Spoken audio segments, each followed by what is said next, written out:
It's live now on iFollow from a snowy Kenilworth Road. It's a very happy Mick Harford. What a top of the table clash that was. Luton Town 3, Portsmouth 2. Yeah, very happy indeed. As you could see at the end with the celebrations we had with the players and the fans. I've got to take my hat off to the players. The players have been absolutely brilliant since I took over the interim role. And you saw in the first half what a performance at that level, which I've never seen in my entire career. They were absolutely superb in the first half, and the game should have been out of sight in all fairness. But fair credit to Portsmouth, they're hanging there, they did well, they defended the box, they got everything behind the ball, and we couldn't break them down to get the second or the third goal. And fair play to them, they come out second half and give us a real good game. And for me, it just really showed the character amongst the boys here today. We know they're a talented bunch, but the character absolutely shone out this evening.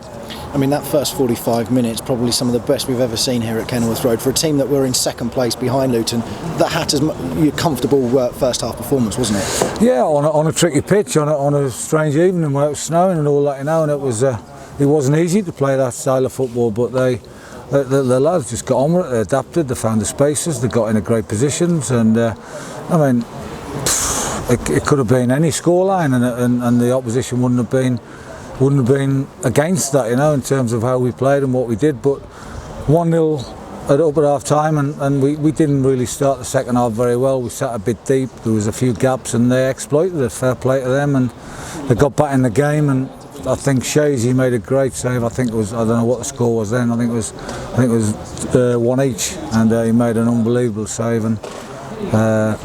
And we went on, and obviously it was a pulsating second half in terms of they were on top early on in the half. Then we got back into the game. Obviously Kaz got us a penalty. We changed shape, to be honest with you. We went 4-3-3 and got Kaz onto that side of the pitch, and he got us a penalty. And obviously George, I'm absolutely thrilled for George, come in and scored the winning goal, his first game goal for Luton. So overall I think it was a fair result in terms of the game, the way the game panned out. Dominant first half, like it was at Southend on Saturday. Just the one goal to show for it, but James Collins, a lovely finish for what was his 15th of the season. Brilliant goal, and it was one of the numerous moves in terms of getting into great positions. Kaz has reversed the ball into him, and Colo stuck it in the bottom corner, as he does. There was some sublime football in the first half. It was excellent, and just a shame we couldn't come in 2 or 3-0 up. Second half, as you've touched on already, Portsmouth, a stronger side. They came out, they made a double change at half time, and that really changed the game, didn't it, to begin with, because Omar Bogle looked a real threat. Yeah, they reverted back to their normal shape, what they used to. You know, I mean, all credit to us. They changed the shape to try and counter-attack the diamond. They played 3 at the back to start off with, and I thought we exploited the spaces that were there. And they made 2 changes, and for 15-20 minutes of the second half, they were the better team. We withheld the threats they had, and as I said, the boys kicked on, showed great spirit, and went on and won the game, and deservedly so, in my opinion. They got their equaliser early in the second half, but the Hatters, under a bit of pressure, got the penalty. James Collins under a lot of pressure, but he didn't show, did it? He smashed it home. Yeah, Colo just puts his foot through it. In conditions like this, I probably think that's the best way to smash it and put your foot through it, and the pace beat the goalkeeper. And it was. I think we deserved it overall, and over the 90 minutes. And I think if we hadn't have won this evening, it would have been a bit of a travesty in the terms of the performance. Could have gone against the Hatters. Portsmouth on top at times. They got an equaliser within a few minutes. How frustrating was that the defence let in that goal so soon? Yeah, totally frustrating. I mean, it's you stood on there and you think, here we go, we've got a chance to kick on, and we were in the lead, and we just conceded ground a little bit. We dropped off too much, and the spaces opened up for them. And they put a hopeful ball into the box. Second ball, we never really cleared it, and they stabbed it into the bottom corner. But that's football, you know. The Portsmouth were top of the league for a long time, and they're a useful outfit, you know. And they showed in the second half what a good team they are. And it was a game that we edged, I thought, and deserved to win. But it was against a good Portsmouth team, you know, who were a real threat on the day. Obviously it's a team game, but very grateful to James Shea for a couple of fantastic saves to keep the Hatters in it at times. Yeah, he made an unbelievable save with his foot and went for a corner. I think Bogle was clean through down the left-hand channel, and he made another block at the near post. Yeah, he made a couple of good saves, yeah, but that's what he's in goal for. There was one final twist. It went in Luton's favour late in the game, a foul. George Moncur and James Justin lining up. It looked as though James was going to go. He'd had a sighter earlier on with a shot, but what a finish from George Moncur.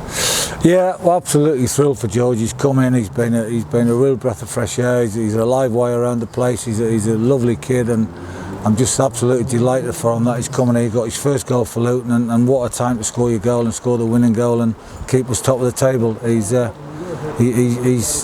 going to be a good player for Luton, George is here. You say keep us top of the table. Not only does it keep us top, it extends the lead to 5 points now, albeit Portsmouth with that one game in hand. Yeah, people are playing catch up now. It's hard to catch a team that's in form. We are in form. We hopefully they'll make mistakes. They'll lose games, draw games, and we'll just keep on hopefully doing what we're doing. We're in good form, and we're just looking forward to the challenge. The players.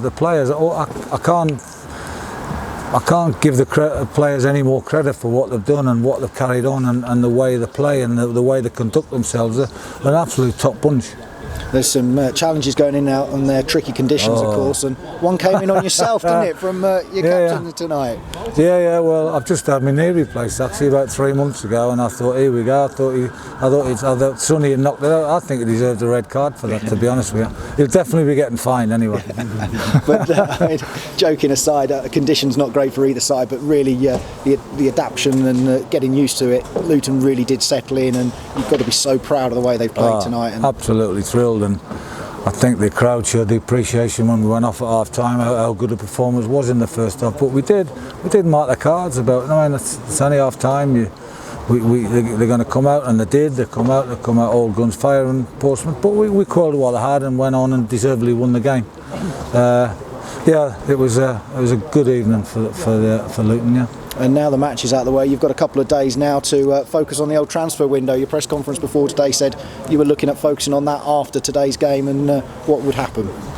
We will. We have, as you see, the team sheet. We had a young bench today. We are short of front players, as you can see. We're injuries and suspensions.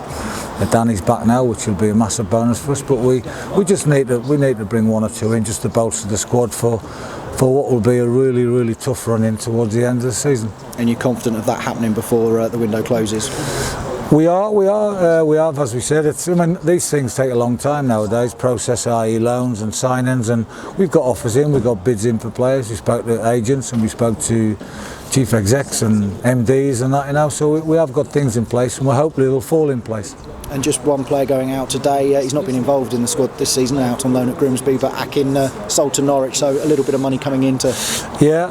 We thought it was the best thing to do with Akin. He'd been to Grimsby, and Norwich did try and buy him 12 months ago, so they've kept tabs on him, watched him, and we thought it was probably the best thing for Akin to go there and kick-start his career basically. So good luck to Akin, yeah.